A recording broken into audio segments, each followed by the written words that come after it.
Assalomu alaykum do'stlar. Biz Isroil davlati Tel Aviv Azur shahridamiz. Bugungi sana 21 avgust 2026-yil haftaning juma kuni. Bizda 10 avgust kuni oylik tushdi. Shu oylikni hozir hisobotini ko'rsatib o'taman. Ekranda ko'rishingiz mumkin. Bu yerda hozir mana daromad soliqlari, kvartira to'lovlari, har xil kommunal to'lovlar, Benguriyon bor. O'shalarni ushlab, hammasini hisoblab ushlab qolgandan keyingi tushayotgan naqd bizga, ya'ni kartamizga tushayotgan pul 7041 so'm tushyapti. Ya'ni dollar kursiga uradigan bo'lsak, $2300 atrofida bo'ladida.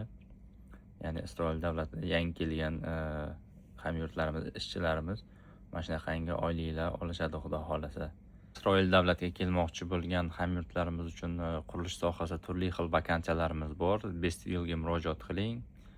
Isroil davlatiga kelishingiz uchun hujjatlaringizda yordamlashishadi, qiziqishingiz, savollaringizga ham javob berishadi. Tortinmasdan bemalol qo'ng'iroq qilishingiz mumkin. Pastda raqamlarini qoldiraman. Bestvill. Sog' bo'ling, omon bo'ling.